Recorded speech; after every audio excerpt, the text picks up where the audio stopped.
As the strongest character in his universe and one of the most violent and unhinged characters I've ever seen, Homelander stands as one of the most terrifying and intimidating villains in recent television history. Homelander is someone that only exists in the way that he does due to his power and feelings of superiority over his entire world. Today, I'll be seeing just how far that elitist mindset takes him. And in order to do so, just as I have with many other characters in the past, I'll be placing him against the Jujutsu Kaisen universe, testing the Homelander's real strength.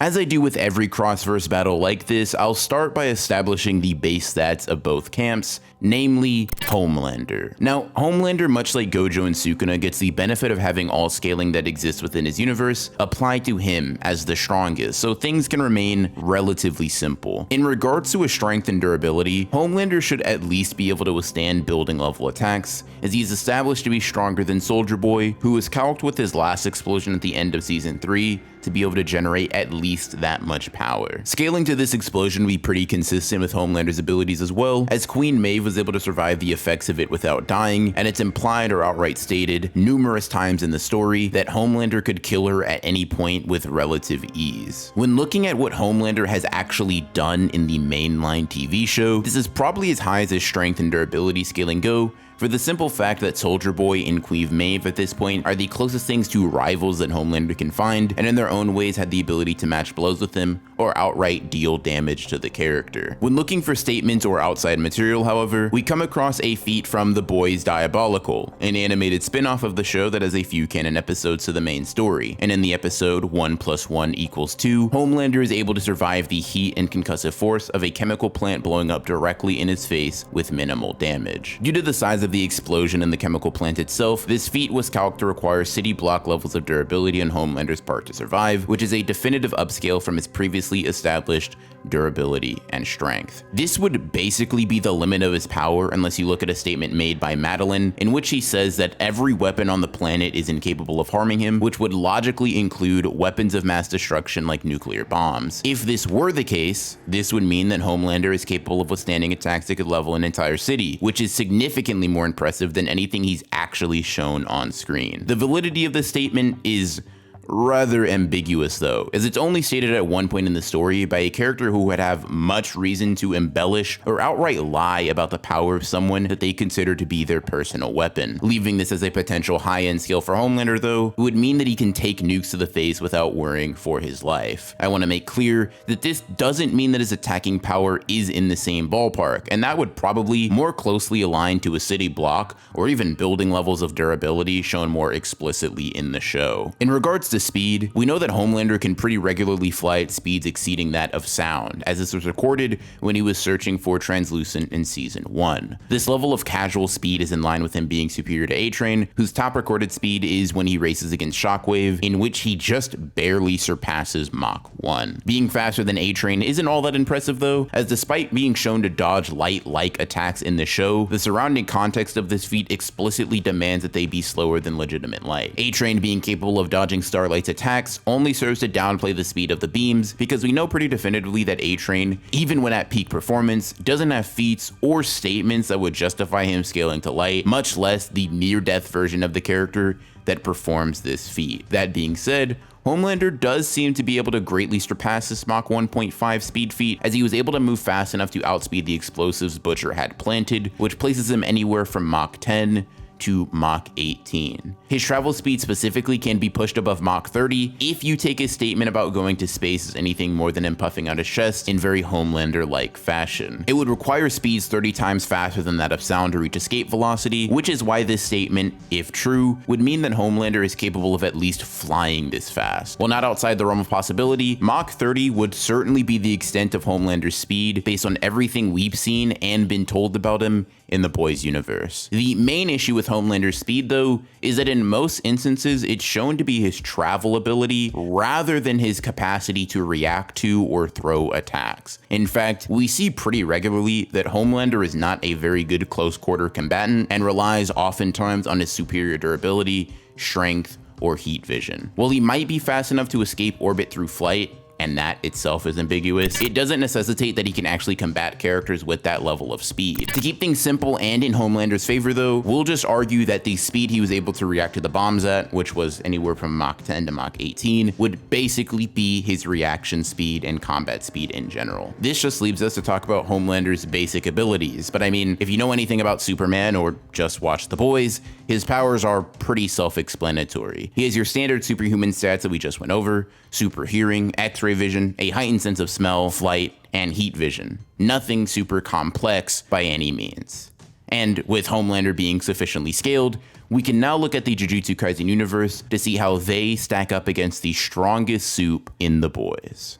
Jujutsu Kaisen has a pretty wide range of characters and levels of strength, so I'll make sure to hit the main feats, calcs, and statements in order to give you guys a good understanding of how powerful characters in this series are from top to bottom. On the relatively low end of JJK characters, you have feats that are calced anywhere from small building level to multi-city block. The random curse that appeared in the first episode of the series is capable of generating small building levels of power. Yuji, before even ingesting the first finger of Sukuna, is capable of blocking attacks from that same curse, and Megami survives multiple attacks from it head on. This is really about as low as JJK characters can go, as these feats are pulled off by beginning of series level threats. Moving slightly above that on the output totem pole, you have Mekamaru's ultimate cannon feat, which was able to obliterate a decent chunk of the forested area he was fighting in, and was subsequently calced to be city block level. This same attack, while capable of damaging Panda's core, wasn't enough to tear through his physical body, which is a pretty good indication of Panda's external sturdiness. Panda and Mekamaru, while semi-grade ones in their own right, aren't that strong in the grand scheme of Jujutsu. This level of power for lower level JJK characters is pretty consistent, especially when considering you have characters like Mahito, who are capable of causing earthquakes on a similar destructive level just by unleashing their curse techniques out in the open. The special grade finger bearer that Megami fights against also has a city block level feat that is derived from it completely expelling Megami's domain with a flash of curse energy. So even for the most conservative Jujutsu Kaisen scaler, it's safe to say that city block level is viable for lower end characters. Moving slightly up the ladder in the verse, we come across feats that range anywhere from small town to small city level. Ishigori's Granite Blast in chapter 176, Arame's maximum output Frost Calm in chapter 215, the ice structure Arame also creates in chapter 237, Sukuna's Shibuya Fire Arrow, and Jogo's Maximum Meteor are all feats exemplary of this level of output. While many of these feats come from higher tier characters, in many cases like Sukuna's Arrow, Ishigori's Granite Blast, or Jogo's Maximum Meteor, the attacks that cause such damage are far from that character's most powerful. In Sukuna's case, he's missing multiple of his fingers that allow him to reach his full capabilities. And with Ishigori and Jogo, we know that the creation of their domain and usage of techniques within it should far surpass any of their other abilities. Not only do we know that domains amplify the user's potential, but Kenjaku also makes it clear that domains are the pinnacle of sorcery. Speaking of domains, the domain scaling argument kicks things yet into another gear and makes any character equal or even relative to Dagon and Jogo capable of outputting at least mountain levels of energy. This is simply because the creation of a domain entails that a separate space is created from cursed energy, meaning that Jogo's construction of a mountain and Dagon's creation of an island do in fact scale to their output ability. While the outside of the barrier isn't nearly as large, we know that the interior and exterior of the domain are contradictory due to the manipulation of space granted by barrier techniques in general. This is to say that the outside and inside dimensions of a domain being incongruent isn't an inconsistency within the scaling, it's simply a feature of the ability. We know for certain that characters like Gojo, Sukuna, Kenjaku, and Yuta should all be capable of clashing with and winning against the likes of Jogo and Dagon in a domain battle, which would place their maximum output of cursed energy on that level as well. Now, a mistake I've made in the past when using this argument is saying that the domain scaling necessarily correlates to a character's durability or output outside of a domain, and that's just not the case. At least not always. When discussing anomalies like Gojo and Sukuna, that's much more likely, in part because we see Gojo outright tank Jogo's domain attacks, but in most cases, this just wouldn't be an applicable line of reasoning. Instead, characters of this caliber should just be able to exert that much force when using a domain or some other analogous form of cursed energy output. What substantiates the domain scaling a bit more, at least for the higher tiers of JJK characters, comes from Gojo causing an earthquake in chapter 221, and him being stated to be capable of powering an entire country with his power alone in chapter 200. Both instances lead to potential island levels of output being possible on Gojo's part, and in the earthquake feat specifically, it's plausible that Satoru didn't even use any offensive techniques, and the mere unsealing of his power caused that, in which case the level of strength him and Sukuna have access to would increase even more. If you wanted to, you can push the envelope even further with some planetary statements and feats that come from Yuki's black hole creation, and Sukuna being stated to potentially be a world-ending threat, but these either come from hyper-specific circumstances that likely won't be created in this video, or potential embellishments of the aforementioned character's power and destructive ability. In general, planetary JJK is an extreme highball that's mostly unfounded and contradicted so far. Now, speed-wise, Jujutsu Kaisen can get a bit annoying, but when splitting it up into separate tiers, it does become a bit more manageable. You got low-end feats that would place characters at subsonic due to many being capable of dodging, reacting to, or outright catching gunfire, or some characters perception blitzing others that should have heightened reaction times. While conventional weaponry is stated to be effective against sorcerers by Kenjaku, this is most likely because they can't be sensed with curse energy, more so than the speed and piercing power being a problem for a sorcerer when they are prepared to fight. And I mainly say this because in almost every instance of a gun being used in the story, characters are capable of avoiding it pretty easily. Beyond this, you can account for Choso's piercing blood being faster than sound, and Shibuya Yuji and Arame being able to react to it, albeit with some trouble. Pre-awakened Maki was able to catch a bullet fired at her point blank, and that's calced to be about 7 times the speed of sound. This level of speed kinda gets contradicted by Naoya's Mach 3 statement upon becoming a curse, so if you believe this is where the verse more accurately scales, then Maki and everyone that is relative to her at this point in the story would be vaguely above that level of speed. There are some ambiguous lightning timer feats that come from Akari or anime versions of Toji,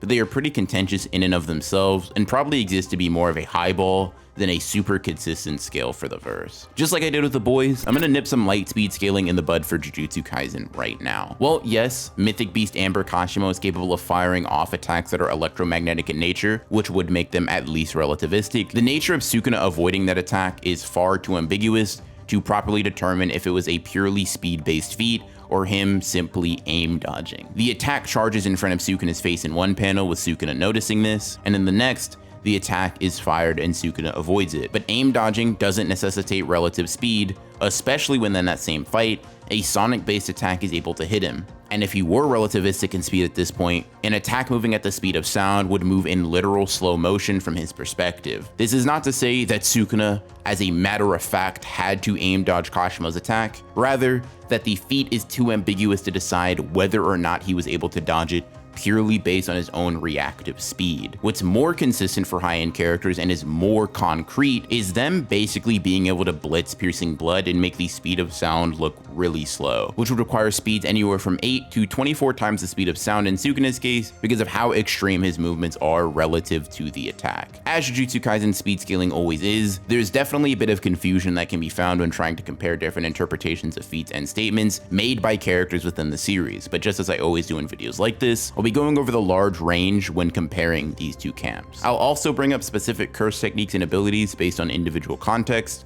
which means we can jump right into the discussion of how Homelander truly does against Jujutsu Kaisen.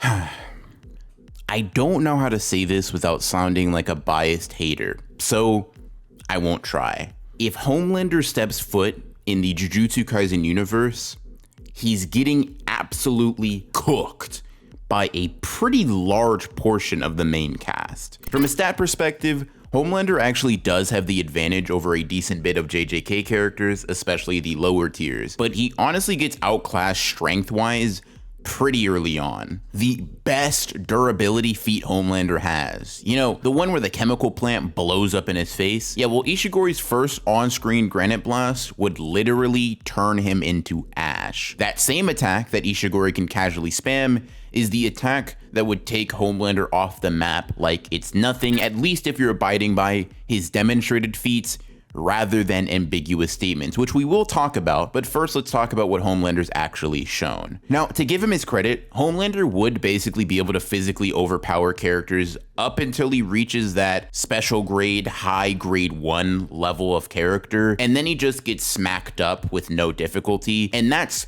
not when accounting for Homelander's lack of skill and arrogance. Even if you were to plug the controller into Homelander and make him fight as intelligently as you possibly could, he would run up to Ishigori, he would run up to Yuta, he would run up to Yuki, Kenjaku, or any of the disaster cursed spirits and just get fried in a straight up fight. When leaving Homelander in character, there are honestly a lot of lower tiers that mess him up too. Take Iguruma for example, a character that by all accounts is pretty weak in the physical department. One opening of his domain, and all of Homelander's powers are getting confiscated without a doubt. And from that point, he'd just be fighting up a mentally frail man with a god complex and no powers. Now, you may rebut this by saying that Homelander has no cursed energy in his universe, and that would extend across verses. But when making videos like this and discussing these kinds of scenarios, I generally approach it from the perspective of any given character being given the equivalent of a normal human's amount of cursed energy in Jujutsu Kaisen, which would give him an insignificant amount of the stuff to be caught within a domain. If you don't like this point though, you'd also have to accept that Homelander wouldn't even be able to kill a flyhead due to his lack of cursed energy, and I'm gonna be honest, that's just against the spirit of the match. You have to take some creative liberties in making this line up, but I think